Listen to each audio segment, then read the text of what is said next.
get started and get into it. Okay. Welcome to the Pitch of Discontent. I'm Owen. And I'm Paige. I And feel you like are- news broadcasters sometimes. We do put on like newscaster voice or podcaster voice in this instance, but yes, we are guilty of I'm the that. next Tracy. Yes. Tracy Grimshaw. Okay. Cool topical reference, friend. It's very, very specific to news in our country. Yes. Welcome to all of our international watchers and listeners. This is the weekly Roundup, episode 189. Nice. Thanks for tuning in once again.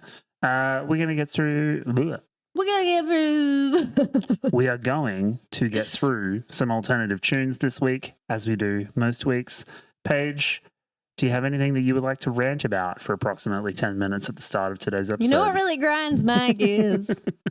No, it's like, doesn't really grind my gears, but I thought it was like Sure interesting the way that we've seen in media people like using outrage to get more engagement. Okay, examples, please. Okay, right. I didn't know this was a fucking exam. I would say a goddamn veterinary exam. I think like if you were to think of like the millennial examples of this, it would be that couple that like fuck you right back. You know that one? Yes, I am familiar. Don't want you home. Isn't it like Frankie featuring fucking Jay or some shit? Yes. Or another example would be Tattoo, where they were like pretending to be gay. Still such a good song though. So what you're talking about is this like kind of just making like these... a manufactured scenario / characterization for the artist to drive a kind of drama cycle around the artist to then kind of push the music, where it's not really about the music or the song necessarily, it's about like the lore behind it. But I wanted to specifically point out the current trend, which is like this like fake outrage sort of stuff where, so for example, KSI was roasted for that single that he put out, but not in any really damaging way. It was just people clowning on him. So he could make reaction content to the people reacting to his song. That's what's happened. He's made a lot of money out of all of that. And it's like, is this an evil genius or was that a happy accident? And since that's happened, I've seen other bands post things and like there'll be one creator that's like, hot take, but this song by this one band from, you know, middle of Western Australia that have like 50 streams a month, you know, like this song they made sucks so bad, and then don't actually lodge real criticism about it, that just are like, it's the worst, right? Like that this is the new KSI song. And it's like, no one said that about this band. Yeah. So whilst it works for artists like KSI, it's really funny to see small bands do it. And honestly, do it more.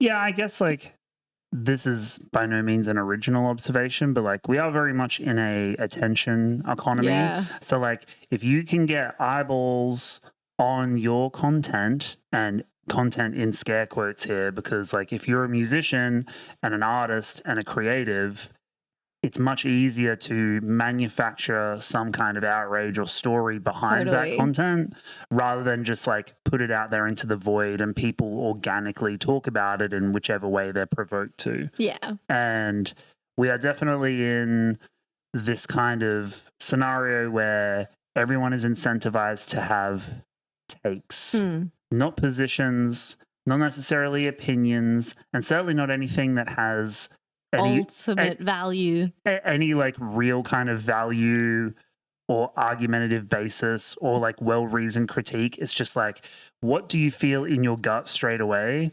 And then that's what you're going with. Can you have the flashiest presentation of that? And then can you move on to the next thing that eventually comes up 2 days later? Yes. So like I have seen a bit of anti-reaction content around the KSI stuff. Yeah. Most notably, like Anthony Fantano kind of had a video where he was like, look, he's like, I don't really enjoy KSI's music. I've said so previously on my show. He's like, this latest single is fine, actually. He's like musically at a level of like composition, production, lyricism. He's like, it's pretty par for the course for KSI. He definitely has worse songs, in my opinion, for all of those different attributes. Okay, they can go watch Fantano's video. Yeah, but his point was just kind of like in agreement with you. Don't do that yet.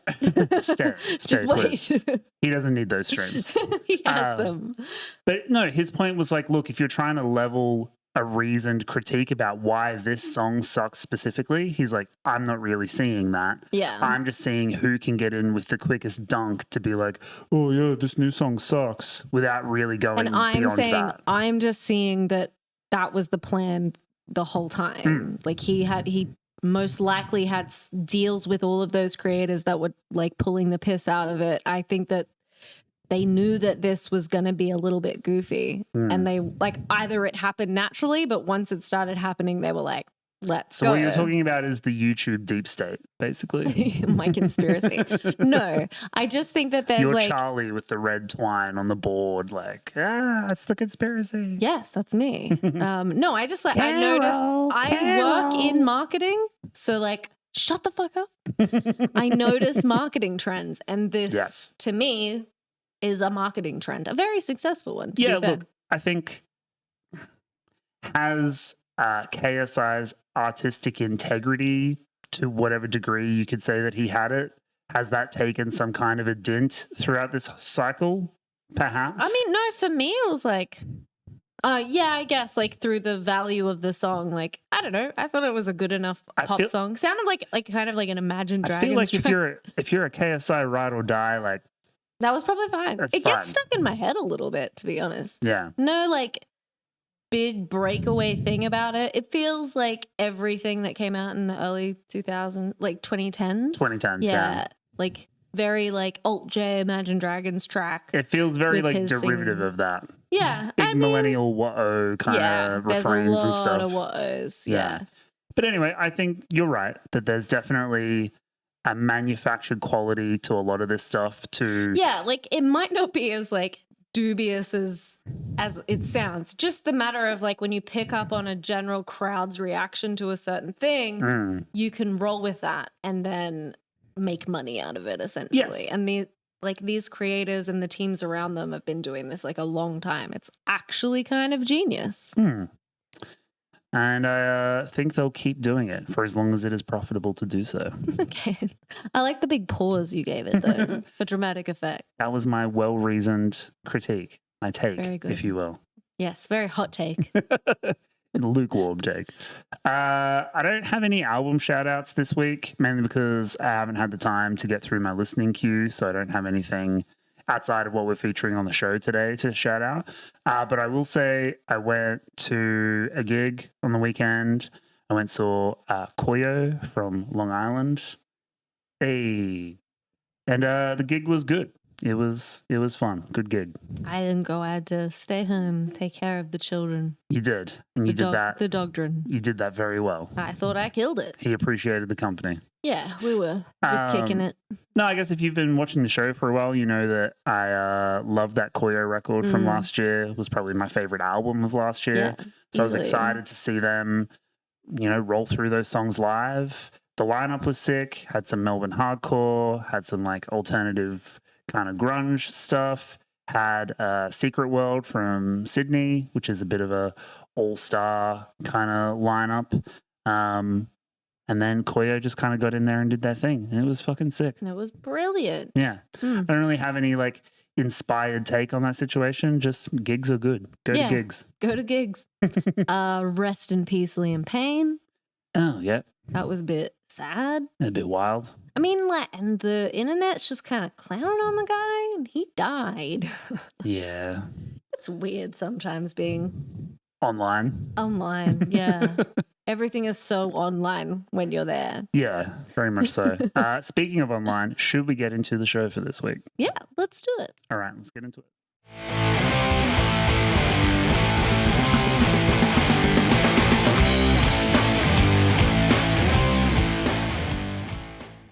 Weird segue. What's first up this week, Owen? Well, Paige, last we heard from UK alt rockers Unpeople was earlier in the year when they dropped their self-titled debut EP. They signed to Sharptone Records for that, which was pretty cool for like a new band on my radar. They've now followed up that EP release with a new single. This one is called The Garden. Ooh. And it arrived in time for the band's first ever headline show in London. So that's pretty sick for them. On the meaning behind the track, I've got a quote from the band, and they say, "The Garden started off as a joke, an actual musical joke. A musical joke that we shouldn't stop singing for weeks on end. Lyrically, I wanted to keep it very simple and borderline surface level nonsensical. There is meaning, but I'd rather leave that up to the listener to discern and interpret for themselves. Sometimes you want to get away from it all, but simultaneously have a feeling of familiarity and a sense of security." Well, it sounds like you just told us the meaning. Well, we have to discern and interpret that after we listen. The band are also about to go on tour with label mates Vakovi throughout February and March next year. So people can see them on tour playing songs with that tour. But that is usually what they do on tour. Yeah, correct. I've heard that. I'm warming up. Just chill, okay? Let's get into the track. This is Unpeople, The Garden. Let's do it.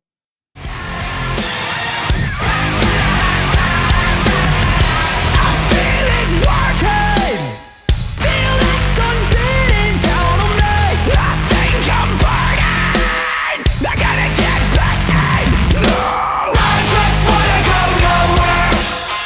Just wanna go nowhere. South of the sun. Just wanna go nowhere.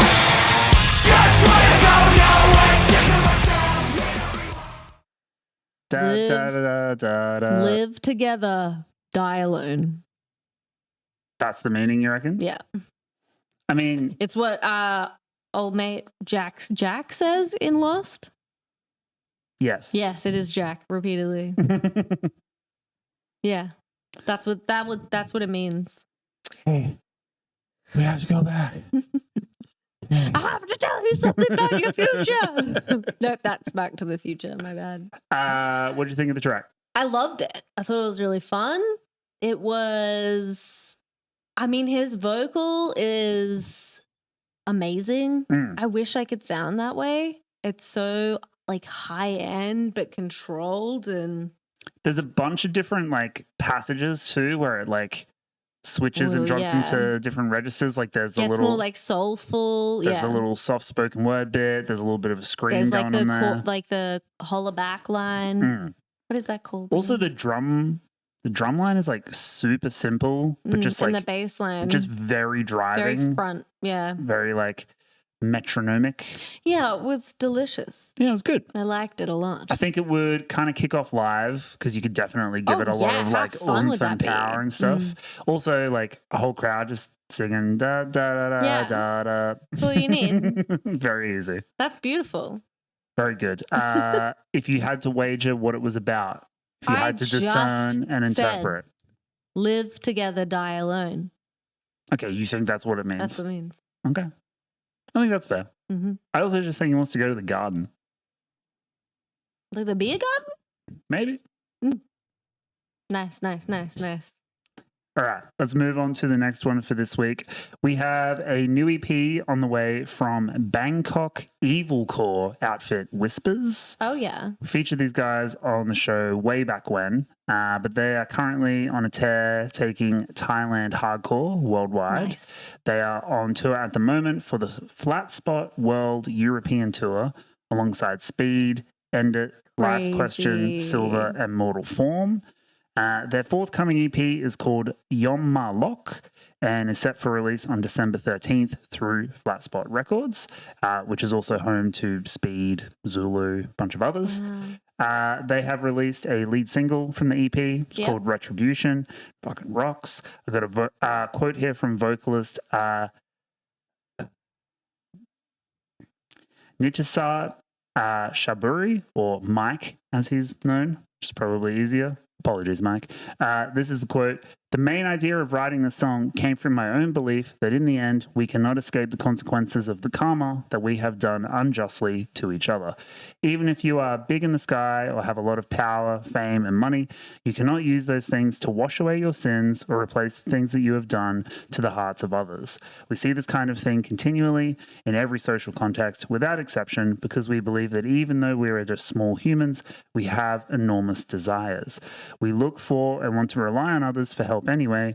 In order for those people to not feel alone and discouraged, I have come to spread their frustration. In the end, it doesn't even matter. It does not. We will all face some kind of retribution. Well, Indeed. The song rocks. I've already had a preview of the full EP. It fucking bangs. Love Whispers. I think they're dope. Love what they're doing for Thailand hardcore. So, me too. of course, we're going to feature them on the show. Let's get into the track. This is Whispers Retribution. That's a face way that you burn. And I make you dance. It's the wrong that silly ways. You're a little fucking waste. That's a face way that you burn. It's a little ass beater. I fought an eye. So good. Yeah. It A fucking little whips. ass beater. Yeah, it does whip It's great. and or cracks. They are essentially like a Thai version of All Out War. Yeah, Just kind like of. I hear that. crazy hard metallic hardcore that like gets as close to like being metalcore without Yeah. being metalcore, but still has like all the pit parts, all the good leads, Yes. just like insane vocals. I've seen all of the like live clips of them playing shows in Thailand and it looks fucking crazy. Like they're just a good.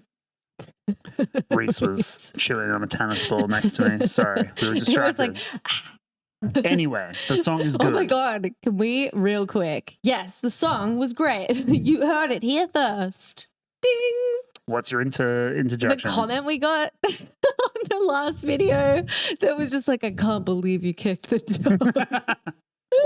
Yes, I would just like to take this moment to say I don't take pleasure in kicking my dog, You horrible human being. and it was completely by accident. And sometimes he likes to sit. Sometimes he's just wilding out down Sometimes he there. likes to sit on my feet while we're doing this, and I'll move my feet and find out that he's on top of it. So that's what happened. He's just coming to say hi. He's just a cute little guy. He's a little ass beater. Oh my God. Stop. Anyway, people should pre-order the EP if they Yes. liked that, because the whole EP rocks just as hard as that track does. Have you heard the whole EP?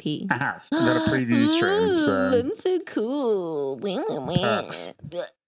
anyway, moving on to something a little bit different. We are finally getting a new studio album from Connecticut alt rock outfit Anxious. Ooh, Do you remember these guys? Yes, I do. So they put out a record in 2022 called Little Green House. It was their debut studio album. They've taken a couple of years to work on the follow-up, but that new record is called Bambi. Oh, yeah, okay. It's coming out on February 21st next year through Run for Cover Records and Civilians, which is the new name for Oh, yeah. Cooking Vinyl Australia. Yeah. They kind of rebranded. There's a huge lead single from this record. It's called Counting Sheep. And to my Ooh. mind, it finds the band really kind of leaning into those old rock tendencies. Okay. Whereas previously on Little Greenhouse, they were kind of synthesizing the hardcore roots with emo tendencies that they kind of had. Photosynthesis. You can't say synthesize around me without me thinking about SpongeBob. Okay. I hear a lot of different things on the new track, and I'm presuming on the record as well.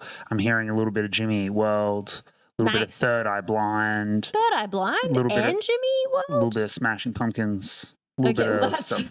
that's sprinkled. Jimmy Okay, I'd like to hear that. Yeah. Yes.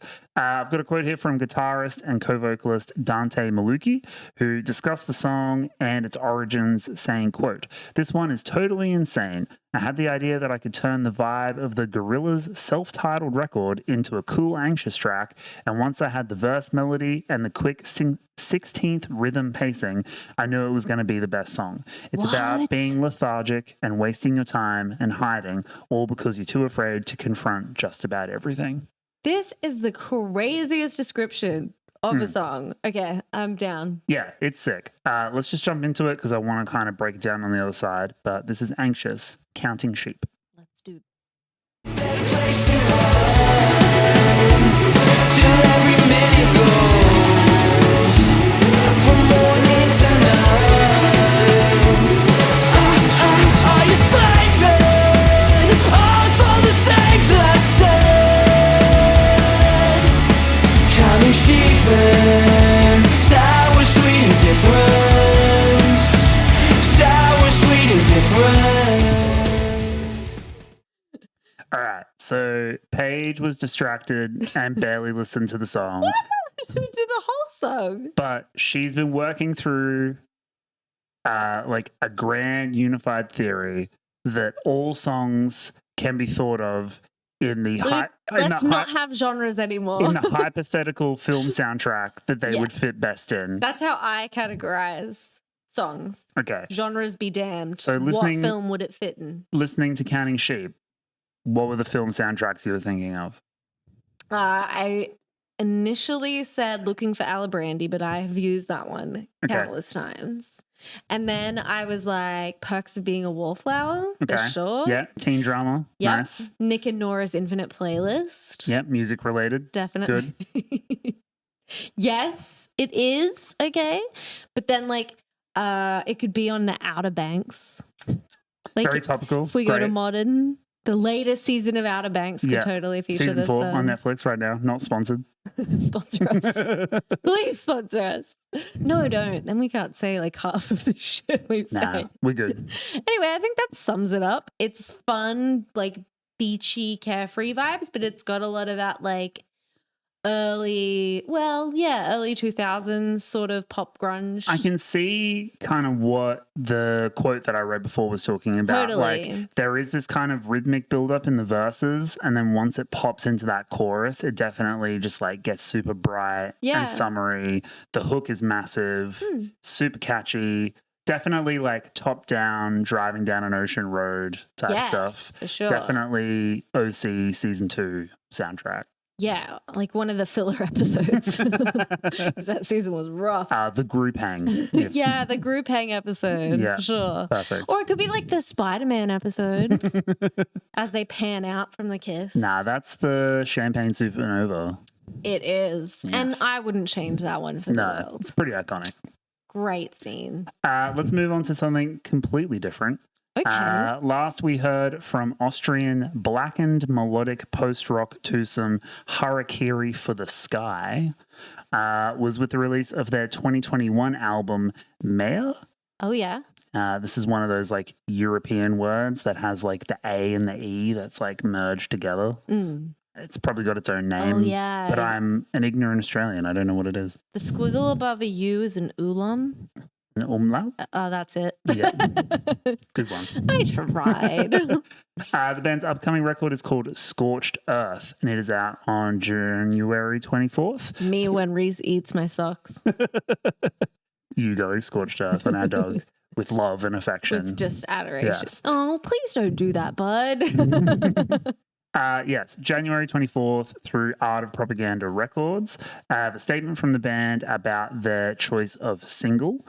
So the track is called With Autumn I'll Surrender. And they said, for this purpose, we chose a song that combines the Harakiri For The Sky typical post-black metal energy with riffs that hail from the glorious times of the grunge and indie rock era. A first hint where this album and its songs are leading us.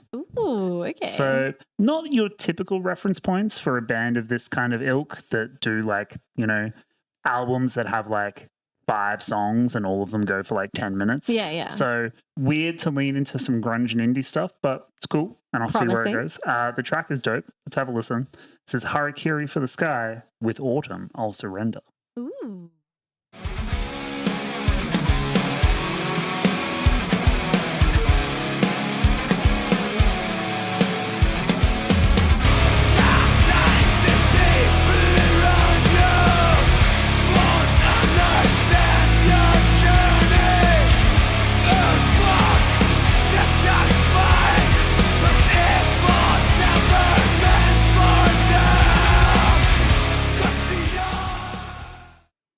Yo, that was a long one, That but a was good one. crazy. Now, here's something I want to ask you. Please. Did you pick up on any of the grunge or indie stuff that they mentioned in the band statement? On first listen, I did not. In the way that those genre, like every genre kind of influences every genre. But for me, it was kind of just like listening to like something on Guitar Hero for sure.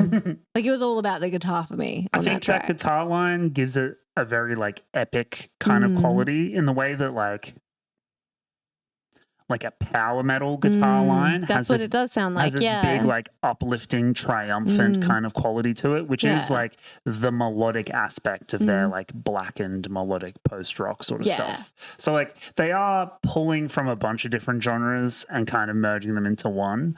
But yeah, I do think it's interesting that that's where they were pulling from for this track, even if I can't quite hear it myself. And I'm aware that that's a me problem. Yeah, perhaps my ear is not attuned to it. You're so uncultured. Fuck you. No, this is sick. They're one of my favorite kind of blackened post-rocky sort of bands. So been waiting for a new record. They've done a couple of re-releases of old albums. They did a 2022 re-release of their self-titled record. And they had another album that came out in 2014 called Aoki Gahara, which is the Suicide Forest in Japan. Yeah. They did a re-release of that too. Shout out Jake Paul. Or was it Logan? I think it was Logan. It was Paul. one of them fucking one dudes. One of those wankers. Yeah, so they were doing a couple of remasters and re-releases, but this is the first record of new material, so I'm excited for that. Yeah, okay, cool. Nice. Let's go to the final song for Side A this week. This is a cool one. So this is a new band on my radar, and it was actually dropped in the TPD Patreon, which you can subscribe to now if you want to be a patron and get in on the know. It's patreon.com/TPDpod. It's our secret best friends club. Yes. Shout out to Chris, who is one of our newest patrons. He sent this to me in the DMs. It's a band called Southguns, and they come from Depok in Indonesia. Okay, wow. Yeah. And Chris, I believe, is from Montreal. So not sure how he got put onto a band in Indonesia, but respect. I mean, he found the pitch of Discontent. So. Correct. Chris worldwide. Chris is on the pulse. So from the little information that I could pull up on these guys, they appear to be previously like a pop punk band. Oh, okay. And then they've gone through a bit of a lineup shift. And now this newer stuff seems to be leaning more on like a post-hardcore, melodic hardcore angle. Yes. But it's still cool. I'm here for it. Their Instagram page says, quote, new vibes, new start. So that's what they're working with. Hell yeah, brother. I'm down. But yeah, the single is cool. The video is cool. It's catchy. It's urgent.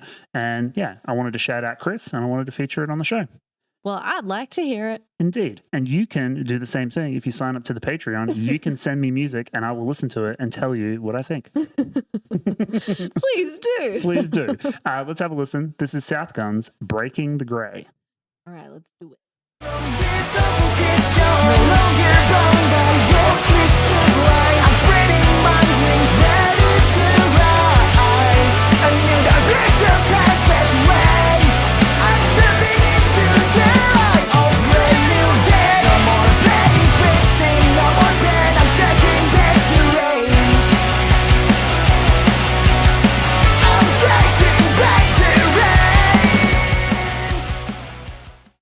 Shit is catchy, Oh dog. my gosh. Sounded like the first Paramore album. No, the second Paramore album. Riot. Riot? Yeah. The big one? Yeah, the big one. No, it's super fun. Yeah, I loved it. And like I can definitely hear that early kind of pop punk kind of influence and origin for them, but I feel like they have kind of pulled things in a heavy direction. And there's a couple of like changes and switch ups in the composition that kind of like caught me off guard on the first listen. Definitely. I was like, oh, I didn't expect this part. I didn't expect them to go to this section. But like it's fun. It has like a consistent kind of momentum through it the whole way. That like lead guitar line is super catchy. Oh, it's so fun. Yeah. It definitely has a throwback like mid-late 2000s feel about it. So the Paramore thing is pretty spot on. Yes. Yeah. Super cool. I said what I said. But yeah, super fun. I'm keen to hear more from them, especially now that they're on this new start. And shout out to Chris for chucking it in the Patreon. Thanks, Chris. That brings us to the end of Side A for this week. So if you would like to see the rest of the show, you can join us over on the Patreon and you get 5 more songs, you get the other half of the show, you get the whole thing. That's where we let loose. Yeah. Sign up. Basic tier gets you the full show, as well as other perks, other tiers, whatever you want to do. But it's a lot of fun. Come join us. Tears, whatever you want to do. That link again is patreon.com/tpdpod. Nice. All right. Should we wrap it up and go into Side B? Let's do it. Let's do it. Bye. Bye. Subscribe now to the Pitch of Discontent Patreon to receive access to extended cuts of our bonus episodes, as well as exclusive behind-the-scenes content, monthly Patreon-only episodes, member-only votes, the TPD community chat, and much more. Go now to patreon.com/tpdpod and join for as little as $5 a month. That link again is patreon.com/tpdpod. Thanks for watching the show.